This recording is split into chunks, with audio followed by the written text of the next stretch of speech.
Welcome everybody to this episode of Breaking Absolutes. I'm Peter Orullian, your show host. I'm really excited about this conversation today, and I usually am because I get to editorialize the people that I have on the show, and that's usually by me reaching out to them directly or networking through a friend. But my conversation today is with Devin Townsend, and 100% consonant with my purpose in wanting to do the show. When approached by Amazon to do it, I didn't want to just do a radio style show. My idea was that I wanted to talk to artists whose music I thought was pushing up against boundaries and stereotypes. And to that end, I don't know that there could be a better guest than Devin. And I knew that before I invited him on. And then, as I always do, I just started to consume as much as I could of the man's music and of everything he's talked about. And I'm sure I still am woefully underprepared. Nevertheless, I've read and watched so much, and it only increased my estimation of the man as an artist, not just for the facility of the music, but the considered way that he approaches it. And I don't mean to be too high-minded about it, but I think it's important enough that I want to talk to him about it. Let me set it up a little bit this way. Many of you will know of him from a very brief, good, but certainly not to be used as a way to make emblematic of his career, his time with Steve Vai. It was a good launching point, and he's talked about, some of the consequences of that and how he worked past that. Strapping young lad received a lot of early accolades and attention. Later, he's had, I think it's up to 25 albums or something like that now, but he's had a solo career that has had chart positions. And you've heard me say chart positions aren't the end all beat all, but they're one data point in acknowledgement from the industry. I think as important is the artists that want to work with Devin when asked to do so. They love being involved in his creative process and the things that he puts together. And I'll let you do for yourself. We'll include links to go and read the many places where the music has received, glowing write-ups for album of the year and these kinds of things. Those are important, but maybe not as important, at least in my mind, as the conversations around him and some of the music. So with that as a preamble, let me bring Devin on. Devin, welcome. Hello. Thank you for spending some time with me today. It really is an honor. I've been a fan for a long time. I have to say, though, I came into your musical life later and then went back, and that's even before this conversation. I saw you do like a one-man performance of Kingdom on EMG TV, and it was like revelatory. It just this amazing. It's been described as a wall of sound, but it was you there performing it with equal parts like intensity and humor. And this is one of the things I think that your fans love about you. But I wanted to ask, like, is this when you're creating the music and you're performing it, is it as important to you that you're showing that sort of humorous side as it is when you're just laying into the mic with all the intensity we know you can? I don't think either is intentional, to be honest. I think it's okay. It's just a byproduct of wherever you find yourself. And it's interesting too, because as you well know, we end up either being analyzed or analyzing ourselves retroactively, and then drawing an identity from that, which is oftentimes more humorous than any of the humor we try and interject into it, because it's just, a lot of times people will then judge you or assume that because you've done something at one point, then that's what your trip is, and this is what your identity is, and in the future we can expect more of this, and when it deviates from that, then it's confusing.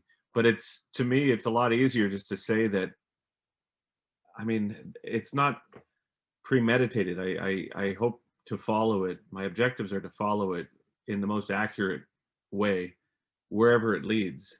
And sometimes it's funny and sometimes it's sad, and it's life, right? Yeah. No, I think I think one of the takeaways I had, and I will get into some specifics, but in spending so much time on your career, is and it's a tired sometimes a tired phrase, but there's an honesty in your music, in the way you perform it, but also the way that it's written, sometimes in reaction to what's going on in the world. And this, I find this really refreshing because, to your point, it's not intentional. It doesn't, you know, you didn't know that the world was going to come into the calamity that we've been in recently. One of the records you wrote, you've discussed, was a little bit of response to 9/11, and these things kind of seem to filter through your creative process. Is that a fair statement? Yeah, very much. But again, I find describing it in that sense, or in any sense, really, again, attributes an intentionality to it that isn't there. I think it really is as simple as I'm trying to, I don't know if actualize oneself is too pretentious of a way of saying it, but I'm trying to unfuck myself, right? That's been the goal since the beginning. And the process of doing that, of course, will include things that are circling around your head as a result of political or social unrest, or wars, or climate, or pandemic, or any of these things. I mean, that's just, the intention has been to try to strip away as much of my um my strip away as much of my trying to control the creative process, and then try to follow it so it presents itself without my involvement as much. And the process of making records until the very end of a record has a lot to do with saying, okay, well, that's part of you, that's part of you, that's part of you, and just sort of getting it out of the way. And then by the end of it, although it is created by, you know, me, or if this creative process applies to others, to them, and at the end of it, you're able to say, okay, well, that's what I'm feeling about this particular period without my hangups coloring it. That's the goal. Whether or not we get there every time is debatable, but that's Yeah. the goal. So by the end of it, I'm able to usually say, oh, that's how I feel, or oh, this is what I experienced. And I guess I attribute that to a type of, you know, emotionally stunted in some ways. And perhaps that is what we're trying to solve, in line with everything else, is that inability to sort of immediately recognize where one is at, right? Yeah. Yeah. That's well said. You, and I want to dig into some of the albums, and it'll be just impossible to talk about all of your records, but we'll do our best to cover the terrain. I want to start, before all of that, though, just to talk a little bit about your voice. Okay. We've got a lot of musicians that follow the channel. I'm a vocalist myself, and there's a uniqueness to what you do, and it's been described in different ways by different people. But you, in general, you have the ability to kind of go into a clean sound that's very rich, you know, almost very sort of theater-like. But of course, everybody also knows you for the extreme vocals that go from growl to that sometimes described as a fry, and it's you do it with such facility. One of the questions I have is this something that you just cultivated through practice, or did you ever have any sort of formal training to build this into your voice? Well, thank you first off for that. That's very nice of you. I think it's easiest, again, and if I describe things in roundabout ways, I apologize. It's the way I can figure it out, I think. I never wanted to be a singer, ever. And when I was younger, I just wanted to play guitar. And then when we looked for singers, when we went to hire singers as kids, when we were teens, they were just the worst of us. Almost without fail, they were like just terrible people.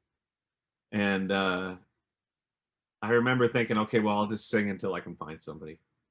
Ah, And I had many jobs as a teen too. You know, I worked in dozens of restaurants, or stainless steel fabrication, or surfboards, or industrial bakeries, just endless jobs in which I had menial tasks to perform, but usually on my own.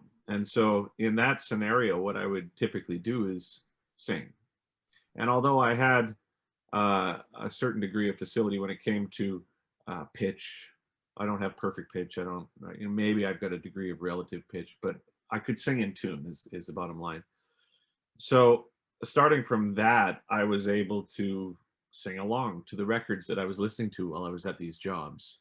The one that was the most, I guess, memorable for me is I worked as a prep cook at this restaurant. And so, you know, you cut up the chicken or you cut up the squid or whatever the thing is. And then you have to go to the walk-in freezer to organize it. You know, you put the dates on it and you're in there for 30 to 40 minutes at a time, but it's this soundproof sealed room. And I think I was so insecure about singing based on just not wanting to appear like some of these characters that I had run into as a kid. I thought, well, this gives me an opportunity to practice it. So I would just go into the walk-in cooler and just scream at a wall of chicken. And then eventually, when I started making demos, I sang on it. And that was no more of a goal for me than just a practical problem solving exercise. Yeah. And I got signed to Relativity, and then Steve Vai heard that after I had been signed and contacted the A&R guy and said I would like him to sing. And I'm thinking, oh shit, you know, I just want to play bass or play guitar or something. And I certainly credit Steve for helping me in many ways when it comes to learning what I want to do and also what I don't want to do to a certain extent. But he was very proactive in sort of teaching me certain things about singing. And just as things go, I then had experiences after that where I worked with somebody who had been in a very famous band, and he said, well, if you're going to sing, you're going to want to maintain your voice, and in order to do that, here's some exercises. And then here we are 30 years later, and I'm a singer, I guess, right? Yeah, well, among other things, for sure.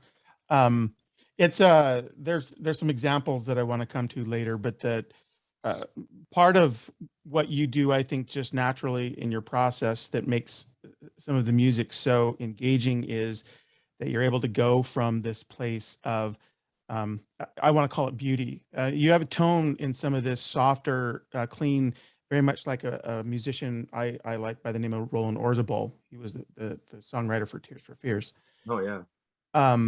And to move from there to places where you want to lean in on a lyric or an emotion to get into this other area of your voice. And it's just not a set of tools all vocalists have. So though it started screaming into, I love the screaming into a wall of chicken somehow. You got to get that on an album. Well, I'm sorry. No, that's I had completed my thought. Well, I was going to say force of will, I think, is my strongest attribute as a singer, where I am driven by a vision, and that vision is usually an emotion, but an intangible one until the very end, as I had mentioned a few moments ago, where in the very beginning I'll have a flash of inspiration, and it's as simple as it's an impression. It's an emotional impression. And I've always had what I found recently is called, which I didn't know, synesthesia, where colors and numbers and shapes and sounds and everything are all kind of interconnected in some way. And so in the beginning, I'll have a flash of inspiration that may come from any number of things. It can be coming from something visual or an experience or a societal moment or my observation of any of these things. Whatever it is arbitrary, but it imprints a thing. It's like a shape or a feeling, and it becomes almost like an archaeological dig. So by the end of it, if I've done it correctly, I'm able to say, oh, it's a duck or it's a boot or whatever. Again, it doesn't matter what it was. I don't know what it is until I've gone through the process of trying to extrapolate it.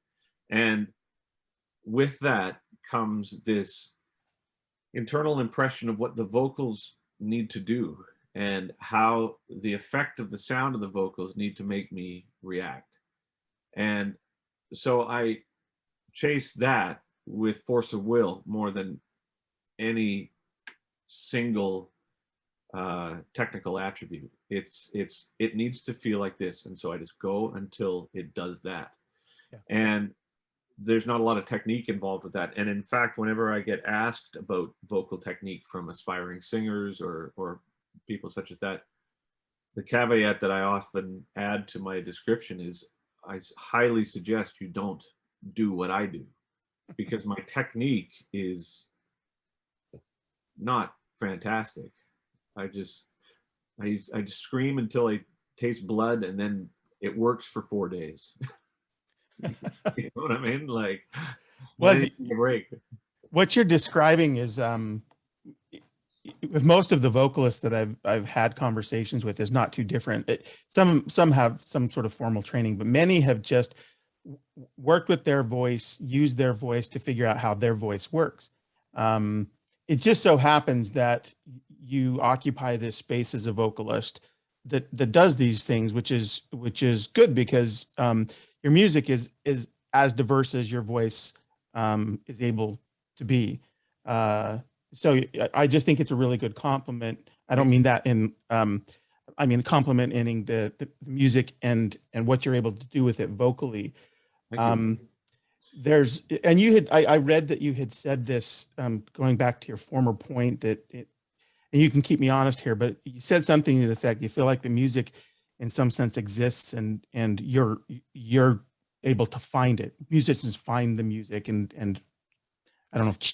Yeah, I mean, it's a little ephemeral, I think, when it's like literally like that. But I think by find it, it's almost like you find it within yourself in a way. And this is what I was just going to mention about the vocalizations as well, is that I used to hate singing, but I think it's because I didn't like myself. And as I get older, and as my objectives that we discussed in the beginning of this conversation are almost fundamentally about, well, how do you grow? How do you solve the problems that are causing you to suffer by your own hand, and then move forward and learn and all these things? And with that comes a certain, well, a large degree of self-acceptance, if you're going to get past a certain threshold. Otherwise, it's just flagellating forever, and then the music doesn't change and what have you. So my voice is a representation of that. It's the representation of me. It's the growth, it's the ups, the downs, the insecurities, the quirks, the foibles. All these things make it what it is. And so as I've progressed on a personal level, I think the voice becomes a lot more clear in its intent. And I think a lot of that intent, for example, on this record that I'm working on now, is it's about, okay, so when you hear yourself without the accoutrement that is your life, when you just hear yourself completely naked, how does it make you feel, right? And for years I didn't want to hear it, because the truth of who I was and am, it's laid bare, and it's like humiliating on some level. But the more progress I think I make as a person, the more I'm able to say, oh yeah, it's that guy. It's no problem. That's what he does. And sometimes life is heavy, and sometimes life is sad, and sometimes life is crazy. And so it seems to just go hand in hand with diversity, not only in a vocal performance, but also in a musical sense. And that's also been confusing to me when people have attributed the dynamicism of what I strive for as being an indicator of like mental illness, because it's like, it's not the same thing every time. But for me, it's almost the opposite. It's like doing the same thing over and over and over and over again, to me, doesn't seem particularly healthy. And it may be if your intention is not as intrinsically sort of hardwired to music and the process being, together. So in that sense, I can understand it. But for me, man, God, if I kept doing the same thing over and over, number one, I get bored, and number two, it would just get progressively worse, and number three, it's too much work. Like, God, to make records, it's huge amounts of work. So I got to at least care, Yeah. Well, I think what you, and I heard you say this, it may have been in one of your documentaries. I consume so much of it that I can't pinpoint where you were what you were referencing, but you effectively said, you know, no, none of us are any one thing. And it's one of the reasons that I became that much more excited to have this conversation because um, I, I don't think I don't think artists are. They may make an active choice to do a certain style of music again and again Fair enough. because it's commercially successful or for whatever other reason. Yep. But you know, most of the artists I end up talking to, when you start digging into their musical expressions over a body of work, is not just the same record. And you're like that to a tenth power. I mean, you allow yourself, and it seems like for a long time have allowed yourself to do different kinds of records. But I don't think anybody's any one thing. And so your music is a reflection of that. You know, in a very profound way. And I'm going to come to some, I know I keep referencing some examples, but there's some music I want to talk about, specific tracks a Sure. little bit later in the hour. I found this kind of funny. I don't know if you'll find it funny. When I was looking, they used the moniker extreme metal in description of Strapping Young Lad. I had to look up what they mean by that. And it says that it's a subgenre characterized by sonic, verbal, and visual transgression. I love the word transgression as applied to that genre. I think as a compliment too, that's pretty good, man. And we Yeah. have transgressive style. Yes, you're a transgressor. Wow, yeah, with an O. I think it's interesting as well. Like as I'm sure, well, obviously you're well aware. It's by doing this professionally, there's a huge degree of accountability in the form of once you're done, you have to rationalize it. So what may start as I am feeling a compulsion to do something that is completely left of center in terms of what I've been doing and in terms of what might be strategic on a business level and all these things. But in order to remain accurate to what my goals are, I have to follow that. And then I have to, once it's done, present it to people and then find ways to rationalize it that are in the descriptions of which are in complete opposition to the process. So if someone says, why did you do that? As opposed to the answer, which is like, I don't know. I mean, I don't know. You have to be able to sort of go further and say, well, I guess the reason that I did that was because in reaction to the last thing that was very linear, we had gone through a period of time that was complicated and provided a sense of chaos to the decision making that made us feel like we have to be accountable for our own decisions in ways that are new. Therefore, the music manifested in this kind of atonal way as a reaction to that that psychological shift. And it's funny because that's, I guess, a way to describe it, I guess.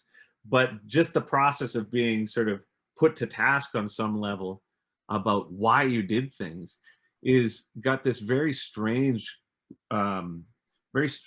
side effect of you become super self-analytical about your process in a way that kind of splits you in a way. So you've got the side of you that is just like, I don't fucking know, I'm just doing it. And it's funny or it's stupid or it's heavy or whatever.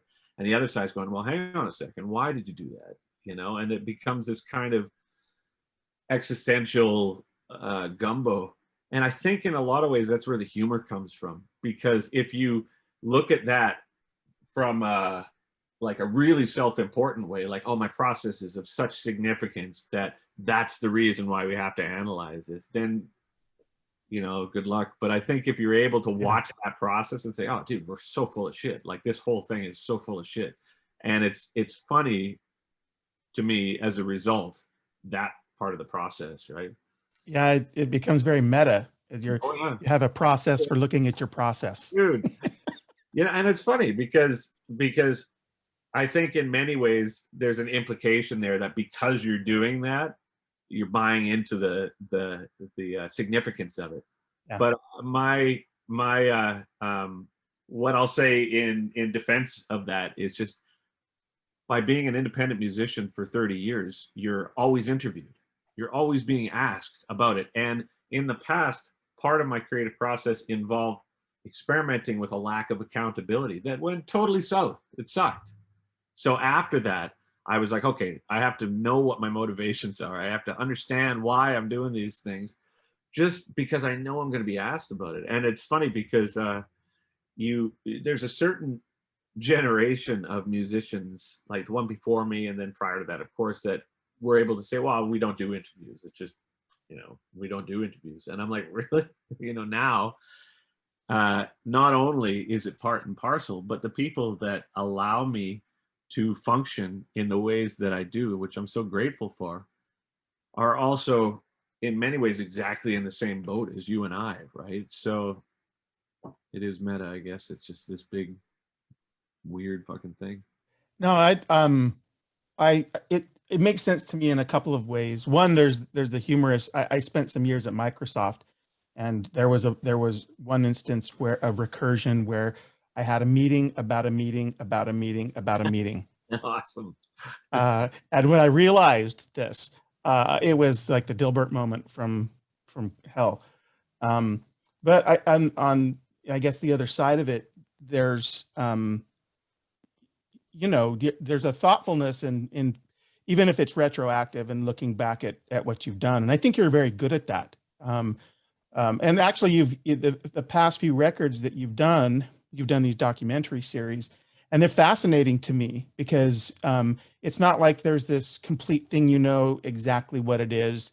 You kind of allow us to participate. And this was my other point. There's a horror author I went to one time, and he shared this idea with me I'd never heard of. He said that in some ways the reader is a co-creator. Mm-hmm. And I like this idea that, and how you've allowed people to come along with you on these journeys, even still with the puzzle. We'll talk about that in a minute. But on the other hand, I can also see that it must get sort of really monotonous to have to answer questions about process. No, it doesn't get monotonous at all. Okay. It seems interesting to me that a process that fundamentally excludes analysis and more is about the journey of it. Like I'm chasing a specter of emotional inspiration, and the enjoyment and the joy and the discovery that comes from that is consciously trying to avoid analysis. But then once it's done, you have to retroactively find yourself analyzing it for the sake of a number of things, for the sake of the obligation to the people who support it in the audience, for the sake of wanting to not be misinterpreted in ways that you are absolutely not meaning to come across. All these things, it's the two sides of it, and they're co-creators of this whole process, and I enjoy it. It's art, right? And it's interesting where when I was younger, I was hung up on my own trip in ways that were unhealthy because I kept trying to figure out why it was, like, why is this happen? Why do you do this? Why do you make things the way you do? Why do you follow these compulsions? But then I turned a corner a couple of years back and I was like, well, it's because you're an artist. Your obligations are to be as present as you can for what comes into your life, so that you can translate that in ways that what I've learned as a human being or an emotional entity, if I do it correctly, the goal is that other people can say, oh, I relate to that. Like, that makes sense to me. And not because I think there's a certain faction of people that can only relate, but I just think human beings in general have only a handful of things that we participate in emotionally.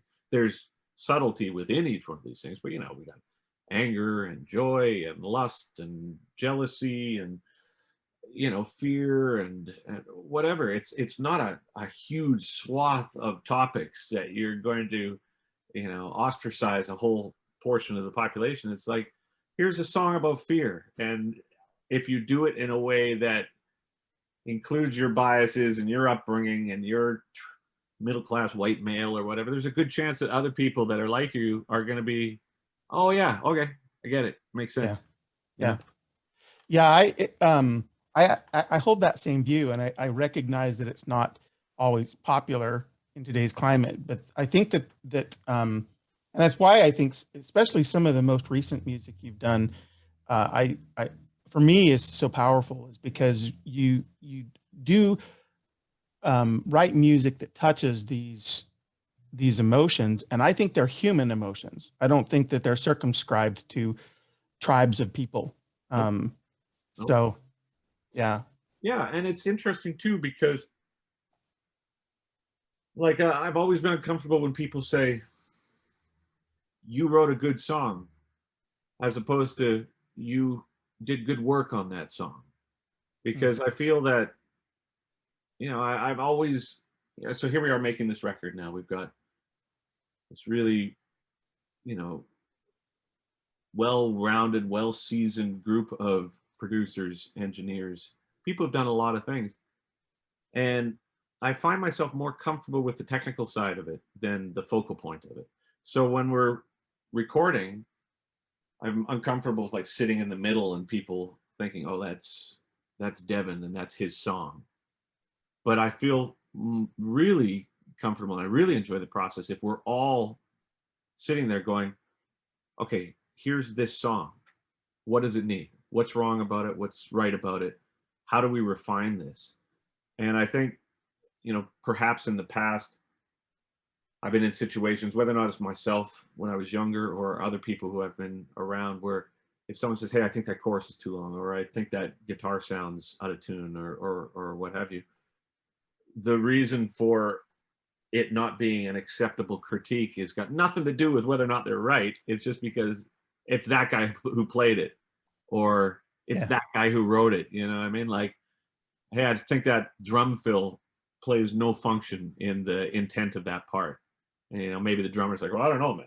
And it's like, no, the reason that you like that is because you put these stupid ice bells in it or whatever. It's got nothing to do with whether or not it needs it. Yeah. And I think that my comfort in terms of the creative process comes as being part of the whole thing, part of the process, part of the song, part of the team, part of the music. And I'm comfortable with that. I'm comfortable with being part of the music. But when it becomes like, oh, that's your music and that's your song and that's your album, it feels like silly. Does your team, though, is there still come points where there have to be decisions made, and that those do become different points for you?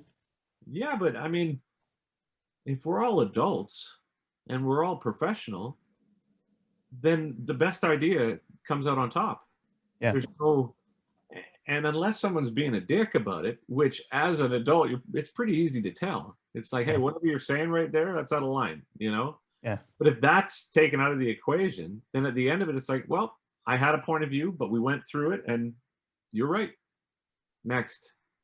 So would it be fair to say that part of your growth as an artist has being able to sort of, not that you ever did this because you didn't say it this way, but to sort of not lead with ego in the creation process? Well, I think that as a human, I can pretend that I'm not leading with ego, but I love the idea of the universe, and I love the idea of spirituality and the awe of it and all this, but I'm not enlightened. I'm not like religious. None of these things. So one thing that always bothers me is the amount of love that I have for some of these beautiful things of spiritual significance in my life or other people's life. And then when you get human beings talking about it, a lot of times it seems, people who are fundamentally driven by ego, which I clearly am, who pretend you're not. It's like, no, I don't lead with ego, man. It's like, of course you do. Of course you do. You're too hung up in it to realize that you are, right? And as much as a lofty goal for me would be to be without ego, I'm just not there. You know, it's just, it's, but So if I said it, if not to get too metaphysical in this conversation, but if I said it this way, maybe part of any artist's growth can be not that they don't lead with ego, but that they're able to not let that be what trumps in their creative process. perhaps I would also maybe take it in another lane as well and say, if you find a part of a process that is efficient enough, you can circumnavigate what is typically seen as ego, regardless of whether or not it exists, just because your love of the process requires you to make hard decisions that maybe your ego wouldn't like, right? Yeah. But I don't think it's, I think it's like a topical thing. I think it's like a transient, it's like you're able to say for a moment, okay, so for 10 minutes I'm going to pretend my ego doesn't exist, and then I'll go back to being pissed off or whatever, and then in 10 minutes you can say, okay, clearly this doesn't make sense, clearly this does, this needs to change, that's not finished, dinner. Right? And then after that you're able to be like, you know, and all mouthy and lippy and human about it.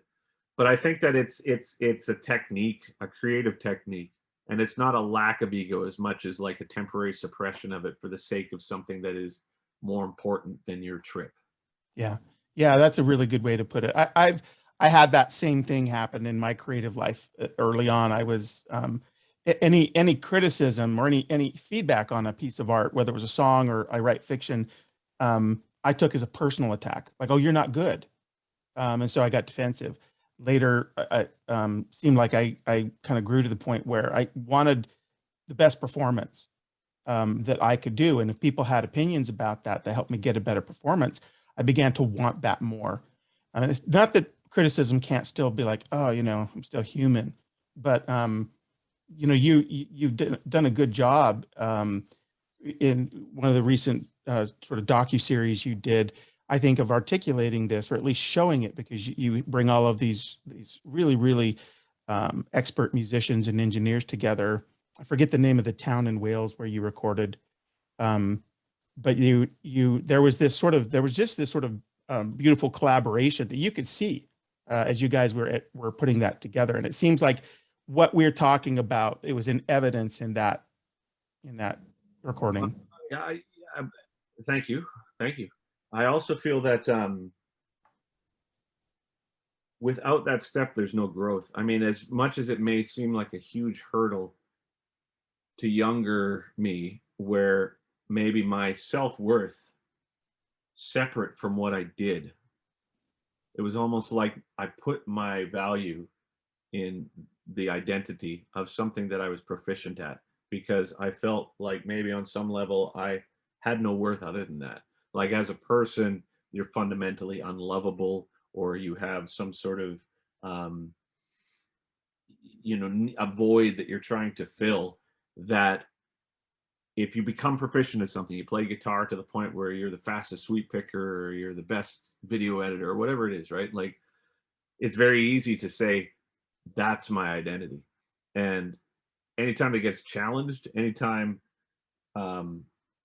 it becomes brought into question, it becomes like an ideological thing, right? It's like, okay, because I don't feel care for myself, this is just speaking for me, of course, if anybody says I don't agree with you, whatever your point is, whatever it is, I like pineapple on pizza, and if someone says I don't agree with you, if you've got no real sense of self-worth other than your identity, you're going to be like, I will go to the ends of the earth to prove to you how wrong you are about pineapple on pizza, you motherfucker. You know what I mean? And it's like, and I feel that a lot of things tends to help with that. Having kids helps with that, because all of a sudden you're just, you know, you're number 9 on the priority list in the house, right? Someone after the good cups, right? So I think that helps. And at that point, as opposed to when I was younger, where my connection to music was a fundamental thing that, in absence of, say, I'd lost my ability to sing or play or whatever, I would cease to exist as an entity. Now there's a real sense, a perpetual sense of, oh, I get to do this. Oh, that's great. And the creation is rooted in gratitude rather than like, don't tell me anything about what I'm doing is incorrect. And working with producers and working with musicians and artists who are better than me on a technical level or in any sense is one of the best experiences that I've ever had, because then the music just keeps getting better. It's like strange. It's like, I never thought that would be the case, that having your opinions challenged and your opinions of everything just brought into question as to whether or not it's important, whether or not there's any significance whatsoever. I thought that would mean that I would just be like, oh, don't question it. It's my whole thing. But when I do, I'm just like, oh, you're right. That does suck.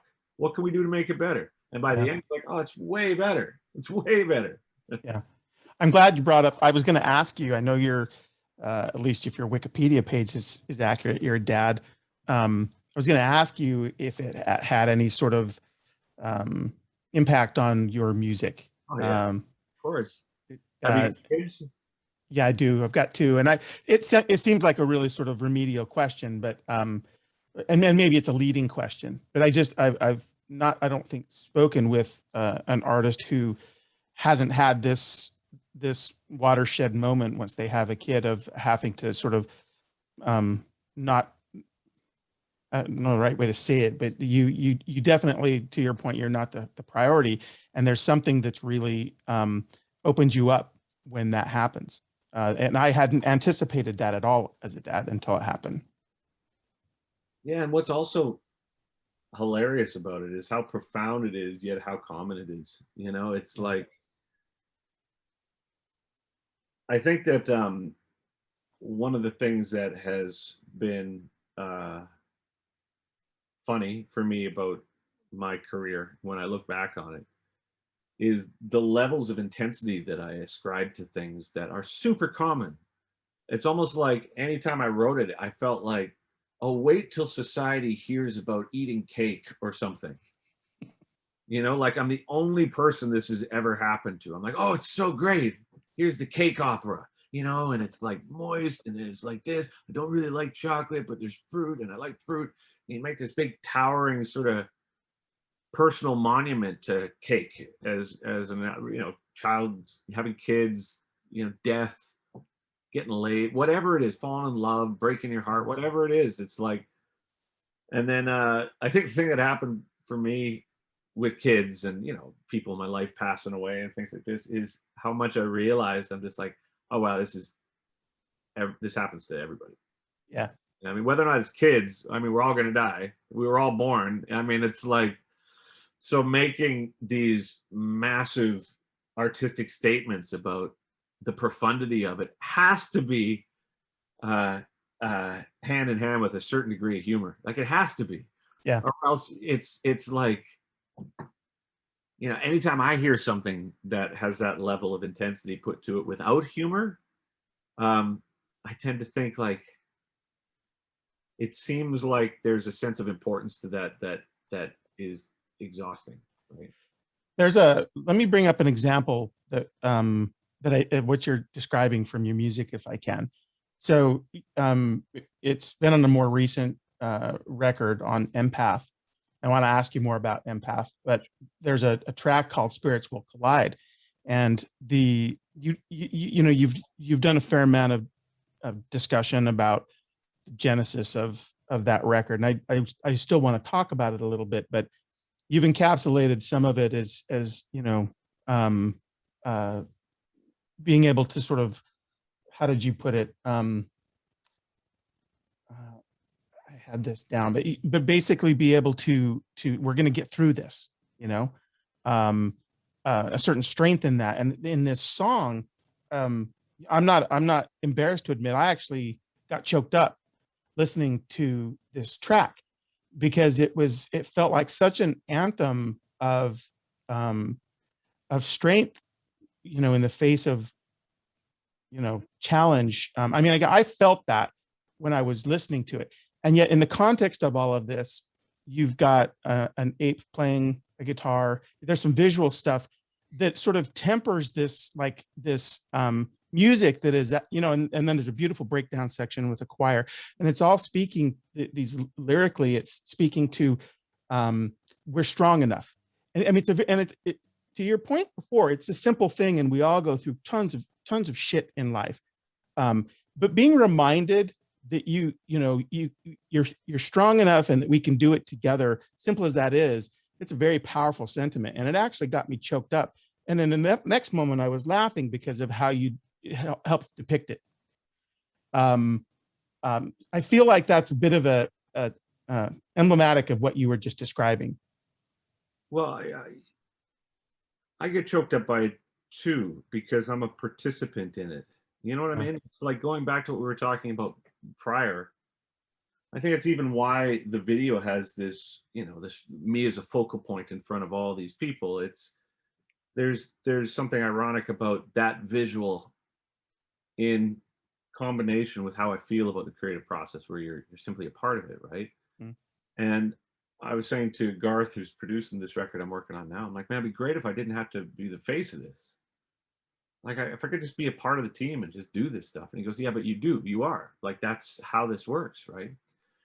And so I think a lot of the reason why that video exists in the form that it does is maybe there's a subconscious need to bring some of these things to light for myself, so I can then look at it and say, okay, well, this is, you know, there's the absurdity of it, and there's the ego of it, and there's the reality of it, and all these things.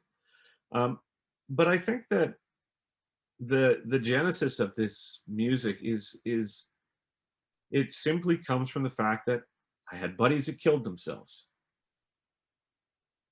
and it's fucking heavy. Yeah. So you write a song about it, and that's it. It's not, you know, there's no REM, U2, We Are the World type of thing behind it. It's the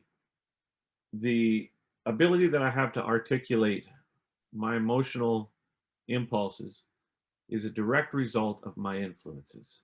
You know, I like Metallica and Enya and Def Leppard and King's X and Jane's Addiction and ambient music and Stravinsky, and you know what I mean? It's like, so when you put all those things together and then you filter again these kind of like, my buddy killed himself and it's super heavy, through that, like, that's the result for me. And I think that, yeah. I think that that's, in the past I would flirt with the delicious fear of doing this. As in, I'd be like, I can't do this. It's too much. It's too heavy. It's too this, too this. But then you think to yourself, the impulses that compel you to do this are bigger than I. And if the creation of them is based in gratitude for being here and a human being and participating in the joy and the pain and the death and the life and all this sort of stuff, then it's a slap in the face to that, to not only to not do it, but to not do it to the fullest of your extent, like to the fullest of your extent. And so this is why when people say, well, what would you do if someone gave you the budget of, like, you know, Dua Lipa or Katy Perry or something? I'm like, man, I'd be a menace. I'd be a menace. You know what I mean? Because the inclinations to do this type of music are so strong within me, and it seems so intense and awesome and beautiful and powerful and all these things, that I'm thinking, oh man, let me at it. It'd be a menace. You know, I mean, it's like, you have elephants everywhere and like orchestras. It'd be a gong show, man, right? But I think that but life is short, and this is what I do, and I'll do it, and then one day I'm dead, and then there you go, right? Let me make one comment on what you said, and then let's talk about the current thing you're doing with the time we have left. You make a really fair point that the genesis of some of this music comes from personal things, and varied. Sometimes it's happy, sometimes it's tragic. A friend who commits suicide. But married with the other point that you're also talking about emotions that are common to humans, I may or may not have the context for that particular song, but when then I hear Spirits Will Collide, I react to the emotion of it in a way, and I bring, I bring forward my baggage. And my reaction, this is the co-creator comment that I kind of picked up from Mr. Barker. I feel like the music's valuable and beautiful for the reason you create it.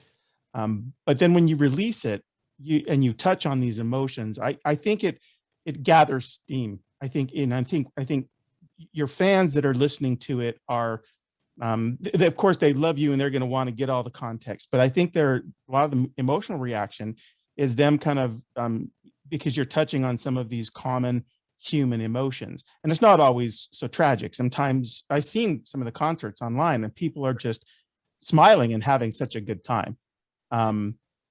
It depends on your intention. That's all that comes into my mind as you say. You know, because it's like, my intention is not to hurt. My intention is to help in some way. Yeah. Because why else? What the fuck else would we do? Why would we, It's like, if you can make a living and do your thing, then you want to do something that's like, doesn't add to the cesspool while you're here. So that's the intention, is to not be the focus of it. If it helps to be able to invest the amount of energy into this music that it takes in order to reach these heights that makes me personally react in a way that's very visceral, I want to make sure that my reasons for doing that are based in something that I think can be helpful as opposed to harmful. And even now, when it comes to something like The Puzzle, which is admittedly a very chaotic and dark project, the second half of it, after I went through and I created Puzzle with these people and the organizations and all this sort of thing, by the end, while I was sitting with it, I was like, this seems exactly like what I felt during 2020. It's fucked. It's chaos. It's messy. It's ugly. It's unsettling. It's all these things. But then it really became clear that it gives you another opportunity. If this is what came out of you, if the compulsion to make something accurate resulted in something that makes you feel that kind of unease, it doesn't end there. It's not like you're a slave to your compulsion. And so at that point, it became almost underlying the whole process of making Puzzle was, how do you end this in a way that implies that it's not all for naught? How do you end this in a way that you can say is chaos, and it was very difficult, and we lost people, and I don't know what to do, and I'm confused, and so are my parents and my friends and the industry and all this. Well, then what do you do about it? Like, offer some not a solution, because I think that's presumptuous, but offer some sort of musical component to that in a very basic level you can offer to people, to say, yes, it was like this, here's this, right? Remember that? Well, here's something that will make you feel better too. Yeah. And then it becomes an analysis of something that is not tone deaf. It's not like, hey, we just went through a pandemic, and so here's a song about, if I was to release Spirits Will Collide at that point, it would have been disingenuous, because I wasn't qualified to be in that role. I was busy trying to take care of my own shit and try and figure things out. So what came out of me was that, how do I figure this out? How do I take care of my shit? How do I find some sort of solution for it, for me, not in some sort of benevolent, well, this is what, it's got nothing to do with that. It's like, this is how I feel. I don't want to keep feeling like this. So I'm going to make this. Now I feel better. Move it aside. What's next? Mm-hmm. Yeah. Yeah. It makes sense to me. I think the consequence, though, is that because, and this is my belief, because we share enough in common that as you work through stuff and you do that with your art and then you share it, other people are able to work through stuff with that as a helpmate. They listen to the song and it's cathartic, or it's escapist, or whatever it is. And so it served its purpose for you dually, like I think emotionally, but also as, you know, a guy who's got a mortgage probably. Of course. But you, Yeah. but it has a role for your audience, which I think is part of its success. Thank you. And that's how I feel like I can help. The biggest thing that I need to make as clear as possible is it's not me. It's like, yeah, it's the universe, man. It's awesome. It's awesome. So my role in it is to try and do what I can to, with my capabilities, to not add to the cesspool.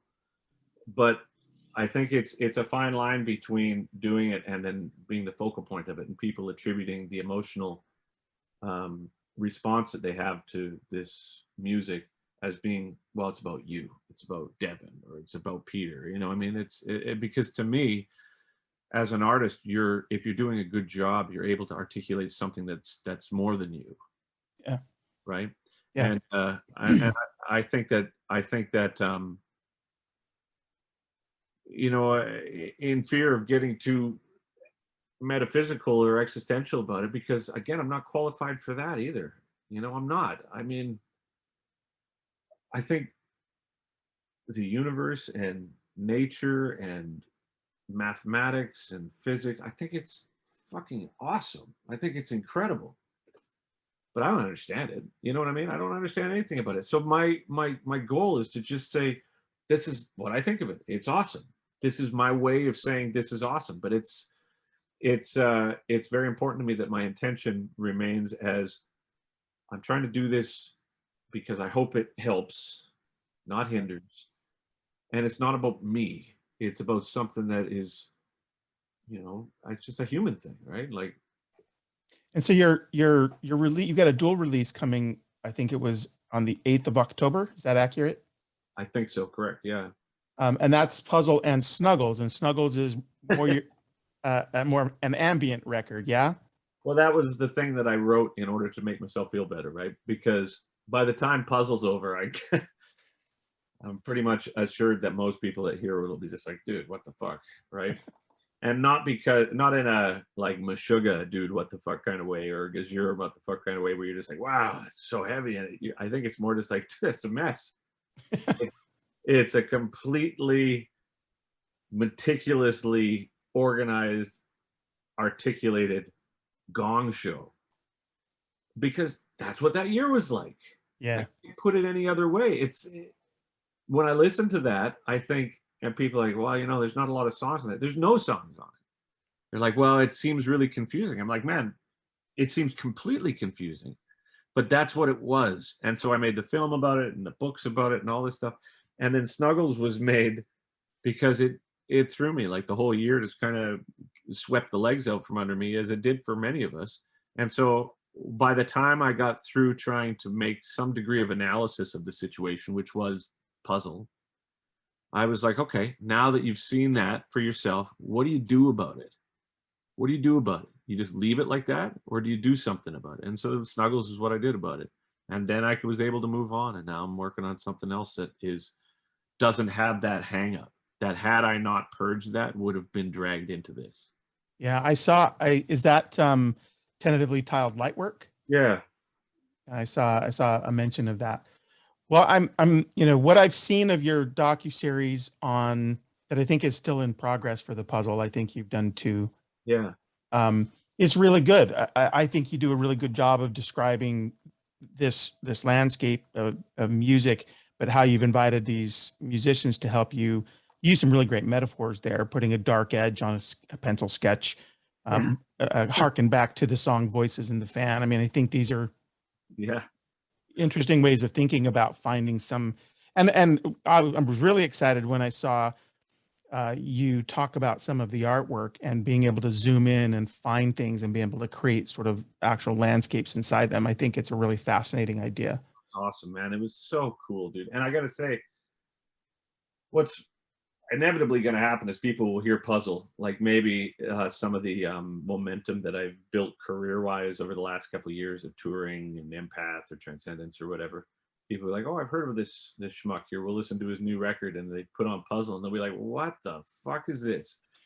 But the Puzzle's not meant to be a record. It's an art project, and there's no way for me to say that without sounding pretentious, but that's what it is. Maybe it's just pretentious.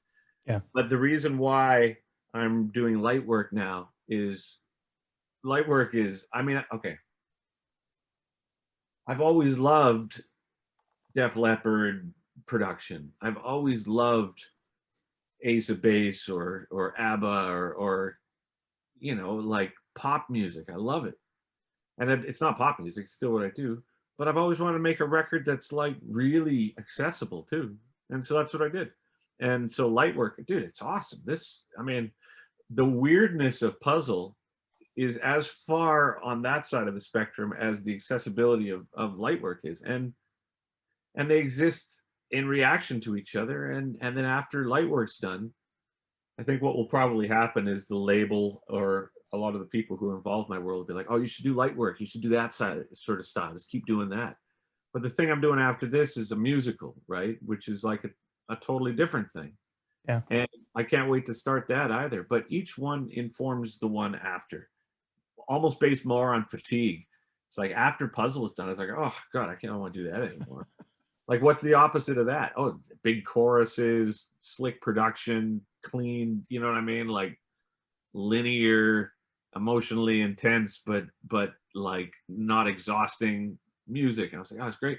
But now that one's deep in the process, by the time this is done, the effort that goes into making any record, regardless of its style, is such that by the time you're done, you're like, okay, enough of that shit. So what's next? Yeah. So the next thing for me is going to be some crazy musical, right? And then after that, who knows, right? Just is it? Yeah. I know it sounds like it's really early, but are we talking about a traditional stage musical or yeah, that kind of thing? Yeah. That's really exciting, man. I saw in some notes that you're among the other influences, or at least likes you have, is you love Broadway. Well, I did.